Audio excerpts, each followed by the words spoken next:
very much for staying with us on Jakarta Collaboration Festival 2021. Our fourth series of our policy discussion is on collaborative governance, public sector investments and finance.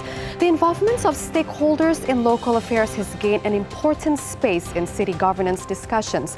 This attention extends to empower a broad range of stakeholders, leading to innovative approaches towards better collaborations with private sectors through the implementation of public sector investments. However, internal improvements are still very much required. While cities contribute to global economic growth, they are also drivers of environmental degradation.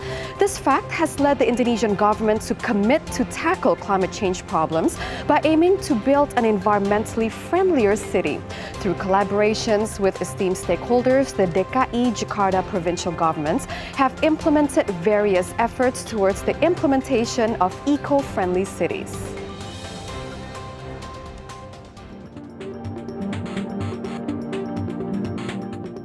As a form of the state's commitment to reduce carbon emissions, the DKI Jakarta provincial government have implemented various efforts for a low-emission transition towards an environmentally friendly city.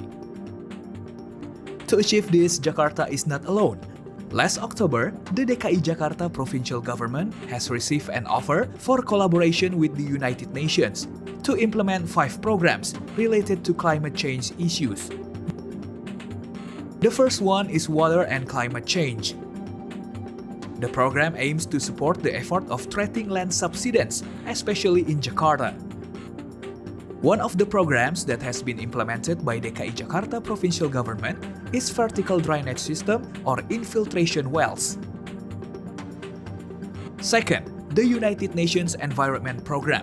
Jakarta has done it by development of electric bus and supporting infrastructure.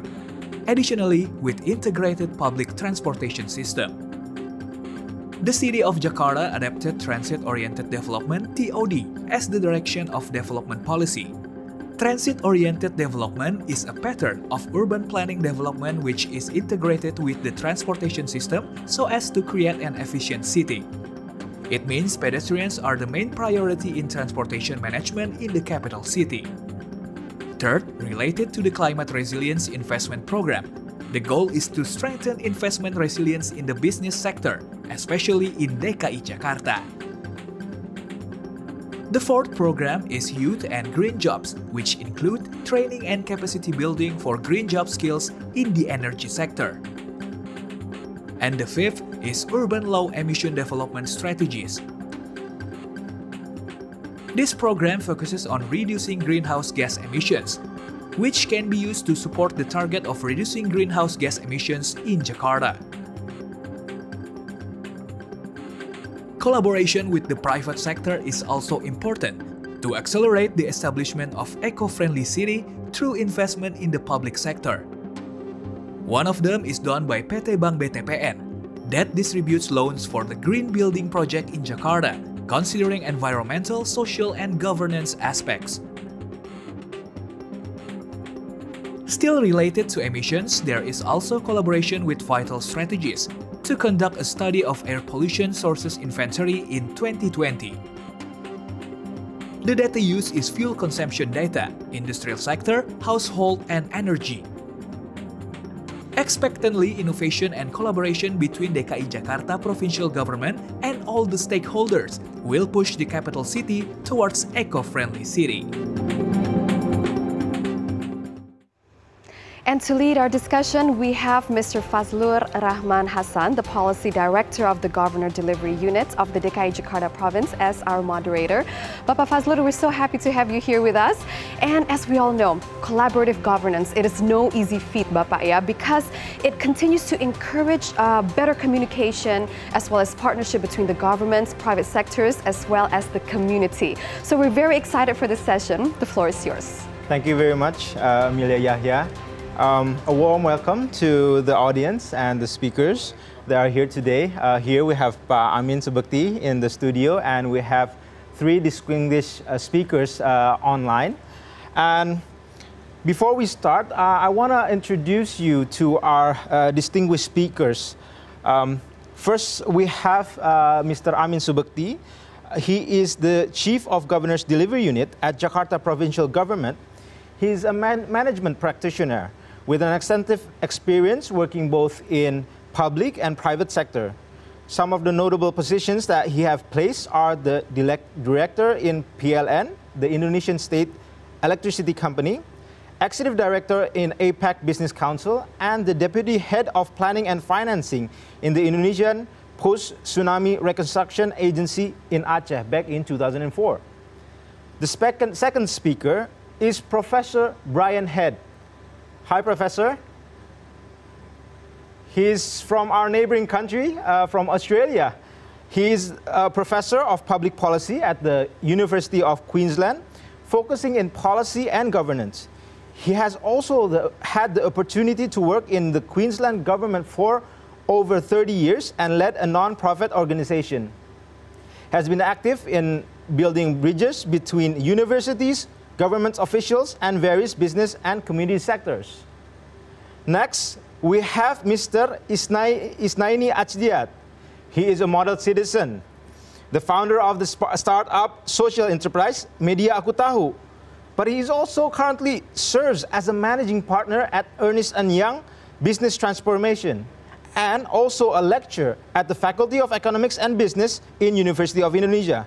His field of expertise is techno-accountant and actively provides consulting on application of digital transformation, data analysis, and cybersecurity.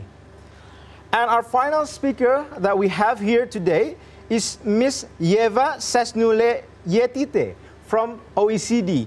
I hope I got the pronunciation correct there. We're happy to have you here. She is a policy analyst at the OECD Open Government and Civic Spaceteam, working on innovative citizen participation.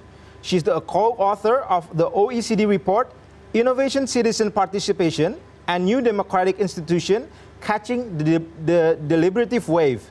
She coordinated with Lithuanians' participation in the Open Government Partnership Initiative and work on the development and implementation of methodology and practice of public consultations across government institutions. Thank you all for joining us. Good morning and good afternoon for some of you all. This session, I would like to correct about this session. The theme is about collaborative governance, but it's more on talking about how we could share the concept, ideas, and lessons learned, and even practical recommendation on collaborative governance to build a resilient city. Many cities and lives across the world were hit by negative impacts from COVID-19, including Jakarta. Fortunately, Jakarta responded with facing this together with the citizens' participation in solving a range of complex problems that arise, and we understood that collaboration is a key to address this issue. So without further ado, we will start from the perspective of the Jakarta governor, Pak Amin. The time is yours. Thank you, Faz, for a very nice introduction, and good afternoon, my fellow speakers, panelists, as well as the audience. This is actually the second year of this event, or the collaborative event. And I'm glad that we continue to enrich our ideas in how to develop the city better.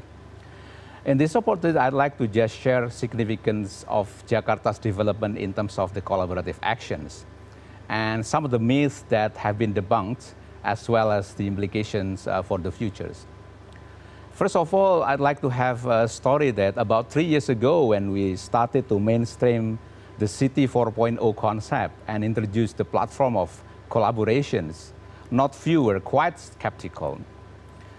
Adapting collaboration in government? But today, I could say it boldly that it works. We show through collaborations we could tap uncharted resources, improve connectedness between stakeholders, and construct innovative ideas which were all useful to quell complex public services and development challenges. Let me give you a very clear example. I think it's still fresh in our memory when the Delta variant caused the rise of the second wave in Jakarta, sometimes about May or July this year. You just simply cannot imagine before that in a sudden we are facing an increase of cases by tenfold. Our health system simply couldn't afford to manage this by their own resources. we are experiencing an almost collapse in almost aspect of medical support, name it oxygen, self-isolation bed, and as well as medical logistic. But with us in the government welcoming collaborations, suddenly we saw many good hands everywhere, even from the point that we didn't envision before. We then saw additional oxygen and oxygen cylinders, not supplied by those industries that traditionally in health system industry, but coming from industry that not really related with the health system, like steel, even mining industry. In terms of working together, we also have collaborations with religious communities, malls, schools, private companies. And then within 5 months, 7.5 million people in Jakarta have been vaccinated. It's a very fast achievement. Again, we can only achieve all of those by collaborating. Furthermore, we can see an indication that several public sector myths had been debunked. The first myth is the government is not open. That's not true, no longer true. The fact is, even since the beginning of the pandemic, we in the government show transparency to gain trust and give sense of security to the people. Since the beginning of the pandemic, we have established a dashboard that enables public to understand the situations and presenting the real data from time to time, explaining the latest situations. We also developed another dashboard of citizens in need so that people could participate and track the social aid distributions that they gave to the government or directly to the people. The second myth is that the government job is providing the public services and development by only managing public funds. That's no longer true. The fact is, out there are a lot of energy, empathy, willingness to contribute to the development, to solve the societal issue, problem solving. This energy needs to be tapped, and the role of the government is basically to channel those energy. We then saw people support their society by giving donations and organizing vaccination center independently without any kind of incentive from the government. In addition to that, expert private sectors and communities came to us offering ideas, solutions, which later translated into public policies. The last one is there was a perception that the government is not agile enough and difficult to innovate. That's no longer true. The fact is, with limited resources that we have and faced by complex situations, the government took swift actions and presented innovative solutions. Again, in the case of accelerating the vaccination rate, instead of waiting for people come to our vaccination center, we established a mobile vaccination program, which then allow us to reach marginal communities that had limitations to reach our access center or our centers, vaccination center. We did not carry out collaborative practices only related to the pandemic issue, but also broader context. For example, one of our kampung in North Jakarta, it's called Kampung Aquarium. It was very well known as a part of the slum area. Today, it is fully constructed, fully transformed into a livable city. And this is constructed after 2 years of intensive planning with the communities to ensure that all of their value and agreement that happen within them are embedded into the development. Collaborations is also embedded in our transportation integrations. Previously, it was quite hard for public to basically transit comfortably and safely between the modes. Those we promote integrations and connectivity between the modes. We develop integrated stations which connect commuter lines, MRT, LRT, buses, and even on-demand transport like Gojek and etc. Street vendors around the station that we consider illegal in the past are now given a decent spot to conduct their business. So basically we created consensus and facilitated all parties. And I believe there will be a higher demand for collaborative governance across the world, especially in urban area. And therefore, we believe there are implications that will occur in the government. First is the government continues to be open and transparent. This is the time to strengthen and expand the technology usage to enable interactions and conversation with the citizens. With that, I believe that we could solve a broader issue. The second one, I believe government should continue to move forward the adoptions of real-time-based policy making. With the immense amount of real-time data, the government do not have to wait until the policies are neatly in place, but they can just go. Lastly, the government should maintain the relationships with many stakeholders that has been built and expand further. So with that, first, let me stop here and then give it back the time to you. Thank you. Thank you very much, Pak Amin. I think it was a very interesting message that Pak Amin conveyed to us, about how we felt the collapse of the health system. It was scary. I mean, I guess many of Jakartans felt their relatives got hit by the COVID pandemic. And with good hands and collaboration, we debunk the myths of the government, Yep. Pak? Yes. It was very good examples that Pak Amin showcased and ideas on how we could move forward with the further implications. With the cases and examples there given by Pak Amin, I would like to ask Professor Brian, do you think that Jakarta fits about the success criteria of an effective collaboration? What are the success factors of collaboration, really? And what would be the roles and responsibility in carrying out collaborative governance? The time is yours, Professor. Thank you very much. So I have a presentation, but I'll also answer your question. So I think that there are several important factors that are useful for effective collaboration. I'll begin by saying that, in fact, collaboration goes back many, many years, but our experience of doing it on a grand scale in government is quite recent.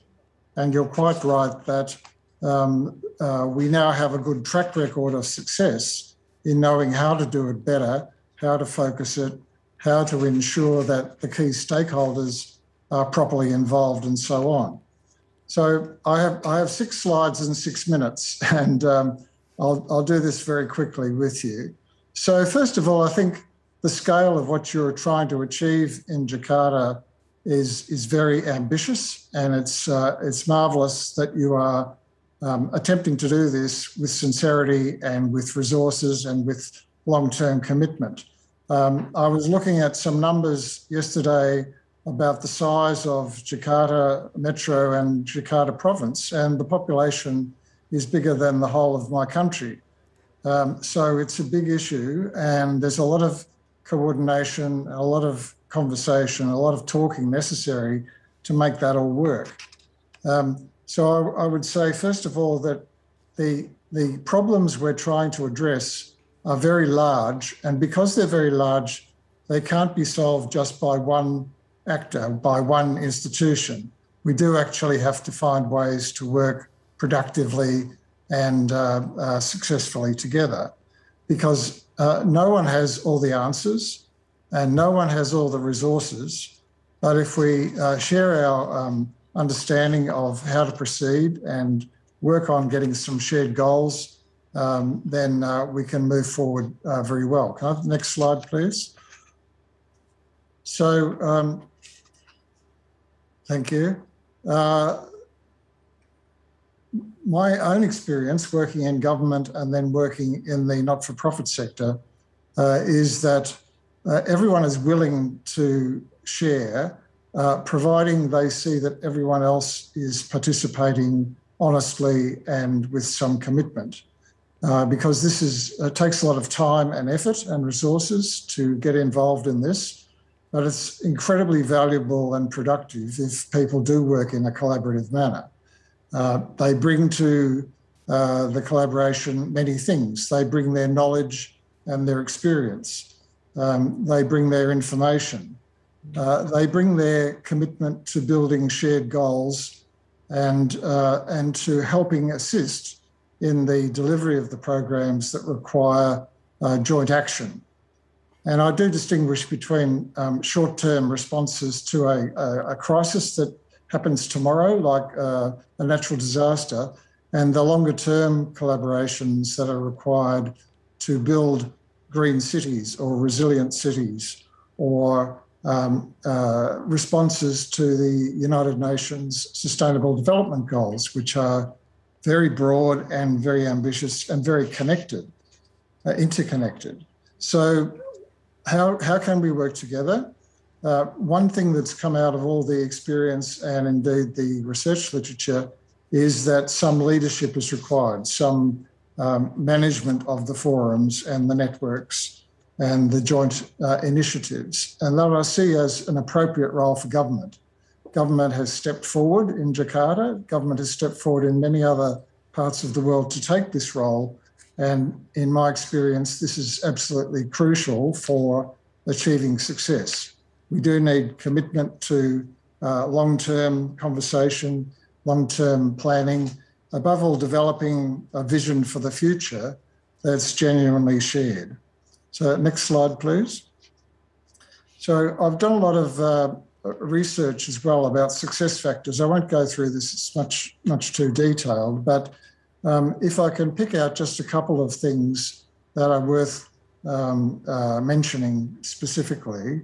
Number two, political mandate. This means that the government shows that it is willing and able to provide leadership and to find solutions in a joined up way with the other stakeholders and to commit resources. We'll come back to resources in a minute. The question of how we work together is really important because there are ways of building trust and confidence and building on achievements as we go along that are very important for the success of collaborative ventures. And we also need to think about building some skills, building some management skills, leadership skills, and capacity to work with others. That's a skill in itself. So this new way of working through networks and partnerships and collaborations is really important, but we need to learn how to do it effectively, and we can only learn through actually doing it and having forums like this. Next slide, please. So some of my research friends have been talking about different ways of working together. There's a number of different terms which in English language sometimes need to be distinguished a little bit. So from the left-hand side of the diagram, there are ways in which we, for example, have contracts for someone to perform a service in relation to a contract to deliver something, and that's a competitive area of working together. We have various forms of spontaneous cooperation that develop, and that can occur in every part of society for every possible reason. Coordination, I've heard talked about already today. Coordination is where we allocate roles and responsibilities and agree on what each of us needs to do and to help each other successfully achieve joint action so that we have clarity about who's doing what and making sure that we don't unnecessarily duplicate or worry who has responsibility. And collaboration to me is a little bit stronger than that. It's basically saying we're agreeing and committing to long-term joint planning and visioning and delivery. And we will all commit to bring our skills and goodwill to the collaborative things. So next slide, please. So in my last slide, I just want to talk about the nature of the challenge, roles and responsibilities in collaborative planning. Big challenges, the complex challenges, this is where collaboration is all the more important. And a lot of the success that is new in the world is because we have tried to do collaboration around the big challenges as well as around the small projects. Resilient cities, smart cities, this is a big and bold set of visions and objectives. One of the things that international organisations have been emphasising in recent times, like the United Nations and the OECD that we'll hear from in a moment, is that we don't just want economic growth, we just don't want more economic activity. We also need to do it in a particular way. We need to do it with an eye to social inclusion and involvement on the one hand, and we need to do it in a way that's responsible environmentally. And I think the previous speakers have said quite a lot about that. At the same time, I think it's important to not concentrate purely on the very big scale. I think that can leave out a lot of people. So at the same time, we also need to think about developing local level and community level projects where people can show initiative and develop pilot schemes and innovations that will contribute to the bigger vision and allow us to learn from each other in a way that's perhaps more difficult if you're talking about mega projects which need to be run by engineers and experts. So we need to have the best of both big projects with technocracy and experts and big investment, and also try to think about ways of involving everyday people in the contributions that they can make to collaborative success. I'll leave it there. Thank you. Thank you, Professor Brian. Professor Brian, I think what's very interesting from what you conveyed is thing to respond to the pandemic, but does it go beyond? And you also mentioned about the successful criterias, political mandate, skills, and management. I would like to move to Pa Isnaeni, as he is also, as I mentioned, NGO, business, lecturer. I would like to ask this question, Pa. With your experience, having been working and actively involved in various sectors, how should governments adapt to make up collaborative governance, while public managers and leaders are still grappling with skill sets, technology, and even cultural issues? How can they lead the innovation through collaboration, and maybe some suggestions on the steps how we can build on collaboration governance? Thank you for the question, and I appreciate what Amin has presented about the progress of making the city getting better and better. Your question is about how should government adapt to make up a collaborative governance. Definitely, collaborative is not a cheap word. It is quite expensive, and we have to work together, and measuring that is not easy. And what I'd like to convey the message, while the public managers and leaders are currently still grappling with skill set and technology, of course, there should be a shortcut, right? To make sure that, at the same time, we can also address this collaborative governance. So one of that is to make sure that the leadership has this kind of facilitative leadership, the skill to facilitate the discussions.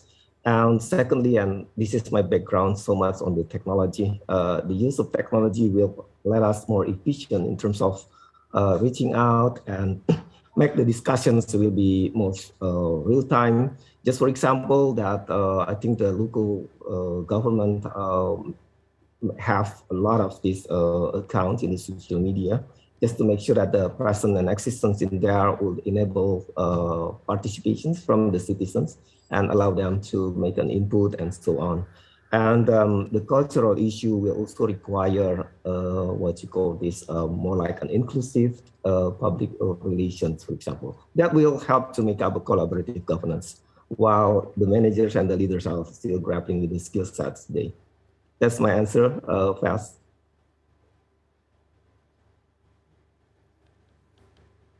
And maybe I'd like to cover as well to extend the discussions because innovation is very important today for our city. And definitely it will require innovation frameworks tools. And the idea for this is basically to ensure that all the innovators comes out from the collaborators. It will be appreciated. And this innovation process must come into a formal process. So it can be done or facilitated by the local government, but also allowing the participation from the private sectors to let them make a competitions of innovations, for example. So that will help this innovation being tracked and appreciated very well.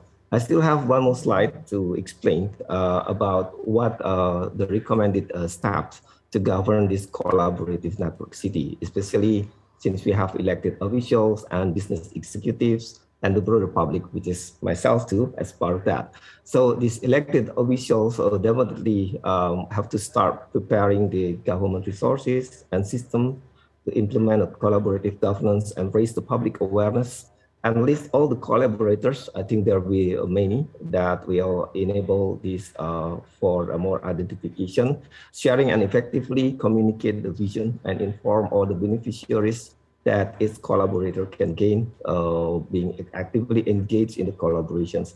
For the business executive, as I also work in the large organizations, so I always keep up also updates to the top management about the potential collaboration that we can do, as we know that we have the corporate social responsibility, just to make it aligned with the city agenda, for example, and we list all the resources that is needed to support the collaborations. And finally, I think from the broader public perspective, what we need to be is, since the city is the place, we live together, we eat together, we work together, sleeping together, dream together. So it is really a chance for us to really get on to knowledge about the agenda that currently the local government has already embarked a lot of initiative. Amin just now presenting that, I think is really appreciated. And for the public, I think most important is do not hesitate to inform and report if there are complaints or anything. The more transparent we are, the easier the problem is identified and earlier we can respond to that. It is for the benefit of the sake of the goodness for the everyone's living in the city. First, I think it's over to you. I will cover almost all the, first is the question that you have, I have already addressed, and I added on with the innovation matter, which is very important. Thank you. Thank you very much, Isnaeni. It's very spot on that you said about innovation and competitiveness. Yeah, I think that's the sort of the challenge to be absorbed by the government. It's not easy for myself looking inside in the government and having managers, adjusting to these type of technologies because it increases competitiveness, and for some it's a bit scary when we are lacking behind.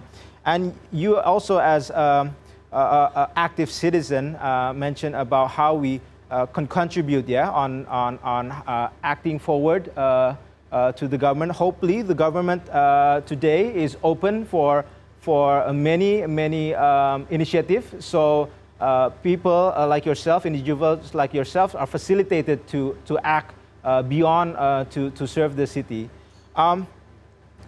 We would like to now take probably a worldwide view because Ieva here is from the OECD, and she has probably have a broader perspective, examples from different cities.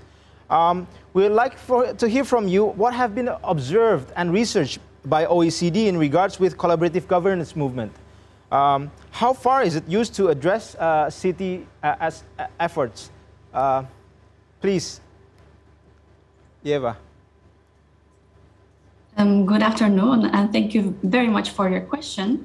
So what we have observed is that over the past 2 decades, citizens across the world have been increasingly demanding greater transparency and accountability from the governments. And at the same time, ever greater numbers of people are feeling like their voices are not properly taken into consideration in public decision-making. Governments are starting to realize that they alone cannot deal with complex global and domestic policy challenges such as COVID-19 crisis and fighting the climate change. So the emergence of the global open government movement, which the OECD has championed, has played an important role in meeting these demands. Principles of openness and open government, such as transparency, accountability, integrity, and stakeholder participation, are progressively changing the relationship between public officials and citizens all over the world, making it more dynamic, collaborative, based on reciprocal trust, and fruitful in addressing pressing challenges that we face today. The OECD's recommendation on open government invite governments to implement these principles, and Indonesia, as a founding member of the Open Government Partnership Initiative, has recognized their value and is committed to broaden and deepen the impact of its open government reform initiatives, as was also demonstrated by the OECD Open Government in Indonesia review done in 2016. So given the complexity of needs and challenges, territorially spread and ethno-culturally diverse society in Indonesia, open government and collaborative governance can be particularly helpful to make sure that all voices are heard equally when it comes to taking public decisions. And local authorities have a key role to play in the process of taking these initiatives further, as they are in closer contact to citizens and especially in public service delivery. And they have actually taken up this challenge across the world. For example, cities are strengthening their collaborative governance efforts by implementing local-level open government action plans.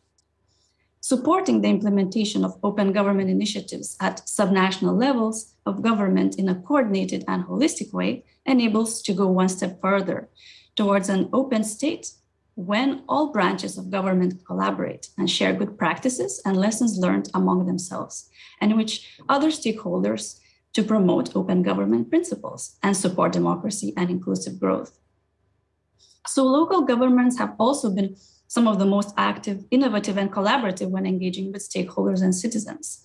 They have an extensive array of citizen participation practices available to their disposal, from the initial citizen participation steps, when government produces and delivers information to citizens and stakeholders, to a more of a two-way relationship between government and citizens implemented by organizing public consultations, and to citizen engagement, when citizens and stakeholders collaborate with governments as equal partners. For example, participatory budgeting is one way for people to have a direct say on how public money is spent. It began in Porto Alegre in southern Brazil, but today we can count more than 11,000 participatory budgeting experiences around the world. In the context of COVID-19, the Scottish government has implemented a range of online public consultations to gather people's ideas and concerns about lockdown measures. And last year, the OECD has published the first empirical comparative study of close to 300 examples of representative deliberative processes that has clearly shown that public authorities across the world at all levels of government increasingly turn to citizens' assemblies, juries, and panels to involve people in tackling complex policy problems. From big decisions like 10-year, 5 billion strategic plans, 30-year infrastructure investment strategies, reducing greenhouse gas emissions, to more local issues like improving air quality in specific neighborhoods. The OECD has developed a deliberative democracy toolbox with various resources to help public authorities from all levels of government to reap benefits of such innovative citizen participation. To complement these efforts of reinforcing democracy and enhancing government readiness to implement citizens' recommendations, especially in the context of climate change, there is also a lot to be gained from sharing knowledge with peers and national collaboration. to support governments in this process. In face of the climate crisis, the OECD is implementing a program aimed at developing territorial approaches to climate action and resilience, which includes fostering dialogue, sharing knowledge, and developing tailored innovative policy. So change is happening. Opening up, working together with citizens, and implementing globally trusted solutions tailored to local needs is the way forward. And we need more politicians and policymakers to have the courage to experiment and take it further. We also need more citizens to be asking for this change as well, so that our collective imagination is opened up with possibilities for another kind of democratic future that is equipped to address the challenges of today and those that we are yet to face. Thank you. Thank you very much, Ieva. We have a lot of perspective here from all of the speakers, and from Ieva, I think what's interesting is the recent research on deliberative processes. I'm not sure if Indonesia has been involved in as a case. Is there a case on Indonesia on that? So far, I don't think there is. However, we see really a lot of interest across the world. So we see that it starts in OECD member countries, mostly like Australia, Canada, the United Kingdom, now sort of exploding more in France, in Belgium. So maybe if I can just clarify a little bit for those that are not entirely aware what it is. So a representative deliberative process, such as a citizens' jury or a citizens' assembly, is a process of engagement when a government invites a randomly selected and broadly representative in terms of demographic criteria group of everyday citizens. And then these citizens have an opportunity and time and resources to learn about a specific policy issue, deliberate with the help of facilitators, and then provide concrete recommendations for the government about a specific policy issue. And at the result of this is actually a consensus between all of these citizens that have come from all different walks of life about a specific policy issue, that then government can be convinced and that it's actually the opinion of the broader society, and this can then inform the policymaking process and make it more sustainable and representative of the population's needs. Wow, because I think that's interesting for Indonesia. You also mentioned about politicians, government officials, right? Having the courage, maybe that's something that we could try in Indonesia, and hopefully Jakarta becomes the first to try that. Yeah. It's between specific policies, randomized people trying to think about their country, their city, right? And giving policies that could be actionable. And I think that was also a question from one of the audience in the channel. I would like to go further on now on the question and answer session. And there's a question here, Pa Isnaeni, about with the advancement of technology, how do you see collaborative actions being developed further? What opportunities do you see, and how can government take action to seize them? Okay, Faz. First of all, we are in the era of big data today. Traffic or behavior of the citizens can be tracked by the information and technology. So what we need to do is to start, building up this unstructured and semi-structured, unstructured data, and understanding how much we can innovate based on this data. So basically, what we need to understand is the first beginning of all the things is the definitions of what the problem is. Just for example, an illustration as a citizen of Jakarta, what I need is freedom for example, free from flooding, worriness about this month is December, what's going to happen, and how the city's government handling this issue. And then secondly, free from traffic, and expectations from the public is, when I discuss it, we need a technology to ensure that people get an access to the internet. For example, making sure that there is no blank spot in Jakarta in any point of any place, for example. So the use of technology can really massively impacting the economy. So making sure the access to the internet in the public places will be helpful. And based on that, we have a very big data. And from that big data, we can innovate a lot more. Yeah. Thank you. Data, of course, this is something.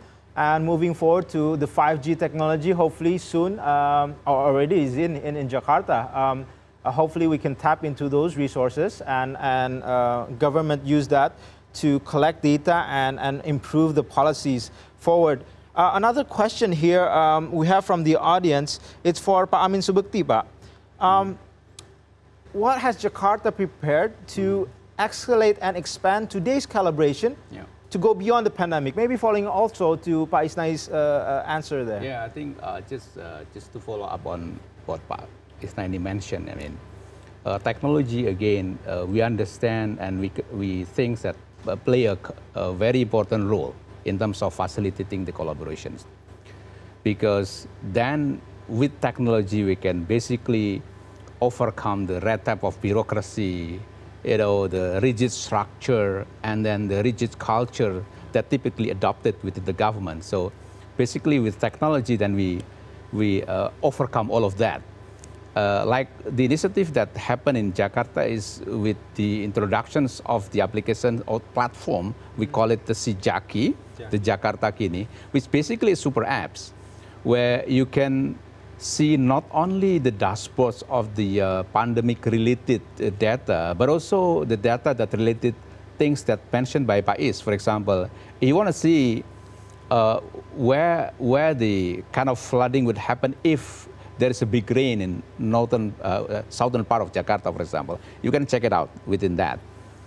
Also, a complaint channel, for example, if you want to report something not right, in particular area, you can also go to that one. So that's one way to expedite, because only by doing that, and then their barriers, bureaucratic barrier and organizational rigid barrier can be overcome by that, Fazlur. Yeah. Thank you very much.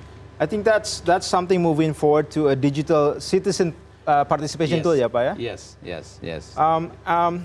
And there's a concern here also about guaranteeing a win-win solution, Professor Brian. Do you have any thoughts on strategies to develop something that all the consensus, come together? You mentioned about commitment. You mentioned about getting the long-term commitment and seeing a win-win solution for all. What's your thoughts on that?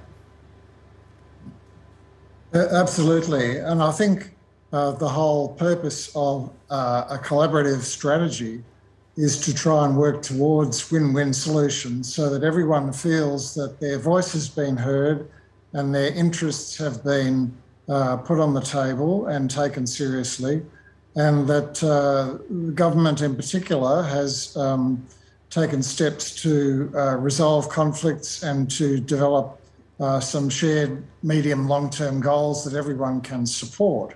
So I think it's certainly possible to have a win-win solution. Nothing is perfect, of course, but compared with the major problems and challenges that we face, a lot of the collaborative strategies do in fact represent attempts to get win-win solutions because they involve the vision and the resources and the commitment of all the stakeholders. So there are some important trade-offs or decisions to be made. We can't have perfection on every aspect at the same time, but I think the challenge is to have a sense of moving forward together, to have clear and measurable improvements that people can be supporting, and that gives them a base for then being more ambitious to move forward and tackle the next set of problems. So it's a step-by-step thing, and I think the collaborative experience builds good learning and good commitment over time and does achieve better outcomes. Thank you, Professor Brian. Well, Pak Isnaeni, do you agree on that? As a citizen, what would you think to be should be done by the government, yeah, to convince the stakeholders, I mean, such as yourself, an ordinary citizen, convincing you to be actively involved, and how to gain more trust and to collaborate with citizens across Jakarta? Okay, Faz. I myself has been feeling, I call it for myself, it's not because the request from the government, for example, just because I've seen a problem. So what is can be taken as an example is make the problem transparent. From there, then people will see and they will start working on solving the problem, because they will see that problem does not belong to the local government, but belong to the society. So when the problem is reported and as transparent, the journalism, for example, whereby I am the promoter of the positive journalism.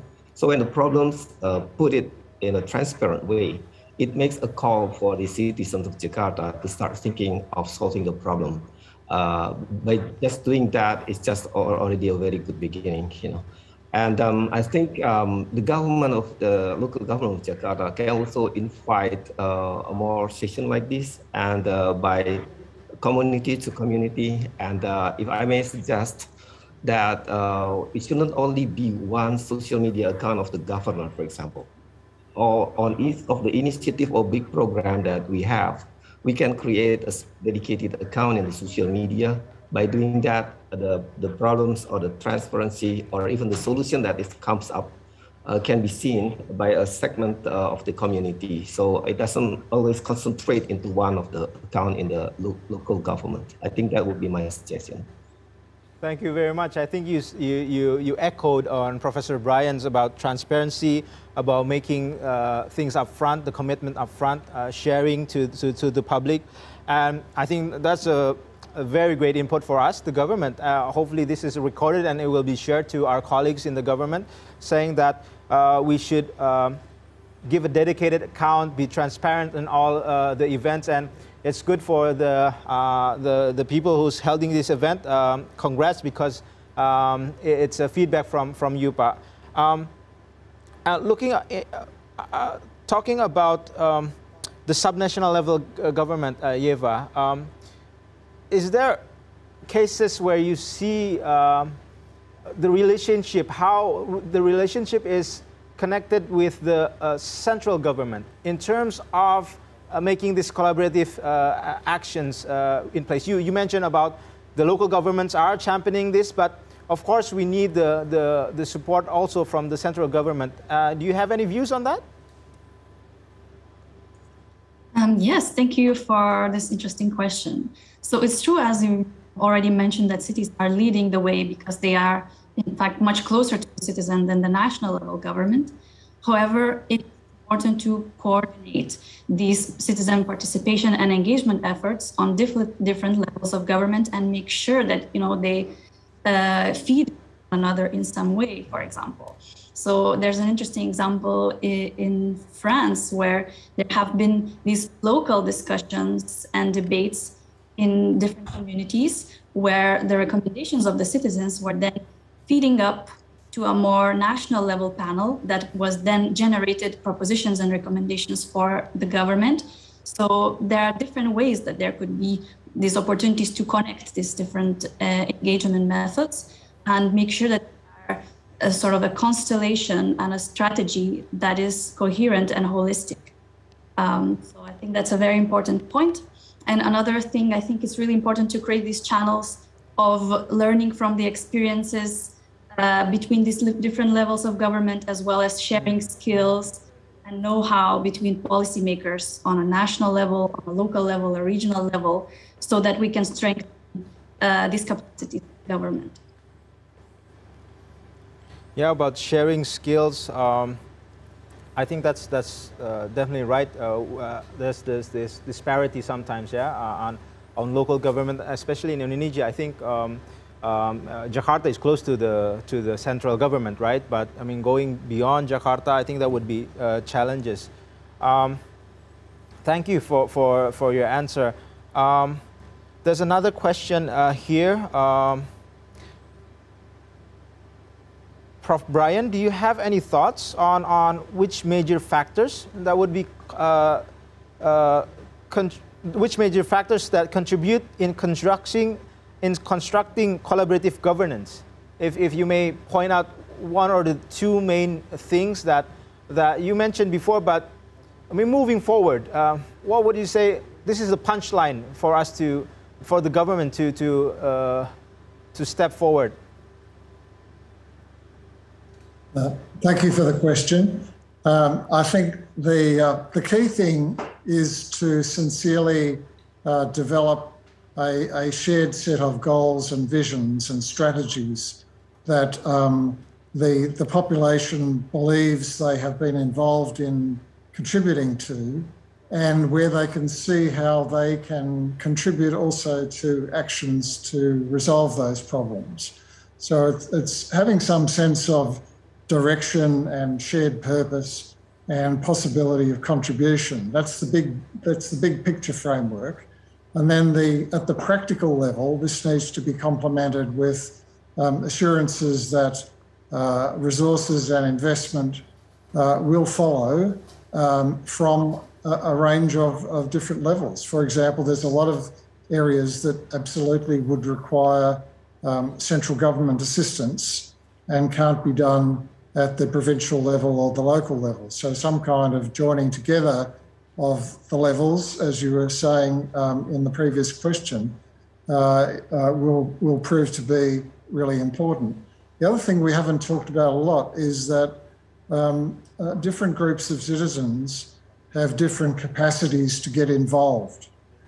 Some of it is to do with their digital literacy. Do they have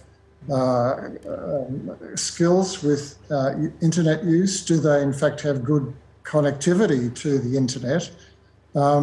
Would they prefer to be using local meetings that are more traditional in style rather than joining into mass kind of online consultation and engagement? So there's a range of things to puzzle through. It's all about what's appropriate in context and for different groups. People who are city folk and who are very well connected are very comfortable with certain styles of engagement. Others feel more disconnected, and in order to reach them, we need to think creatively about how to involve them, perhaps not relying so much on online resources for communication. Thank you, Professor Brian. I think that's, we have one more question here for this session, and this is for Amin, and it's following actually on your statement, because here we see all in Jakarta, it's a collaborative, voluntary, associated with donations, unpaid labor, which is often claimed not sustainable. How does Jakarta prove that collaboration is not limited to that, and what form would it be? Well, the donation, etc., is indeed part of the collaboration, but actually that's the starting point. I think, quoting from Professor Brian, that the next step is actually how to make the collaborations not only the initiative like that, but also in a large scale of investment. And this is really related to the priority of Jakarta, what the Jakarta is currently working. We are currently working on how, in terms of how to redevelop the city. We have a program we call it urban regeneration. Other priority is also on the economic recovery. Of course, IT development, as well as how to address the climate change issues. And in all of that, all of those areas, actually, everything's collaborations are needed. And we welcome participation from all of the world, all of the people of the society to be part of this, the collaborations. So this is only the first step, but actually a lot more to do. Yeah. Thank you, Amin. Yeah. I think that's also would be the closing for today's sessions. It's very nice to hear the thoughts shared across the world. We can also share it to our colleagues across and share the experience. I will give back to the floor. Thank you again for the speakers. I will give back to the floor to Amelia. Thank you. Thank you so much, our esteemed speakers. Everyone, thank you so much for extending your knowledge to all of us, as well as your great insights. And thank you so much, Bapak Fazlur, for excellently moderating this great session. So everyone, that concludes the discussion on collaborative governance, and it also wraps up our policy discussion for Jakarta Collaboration Festival. And after the break, we will be right back with an international plenary discussion with our keynote speaker, the Governor of DKI Jakarta, Mr. Anies Rashid Baswedan. We'll be right back.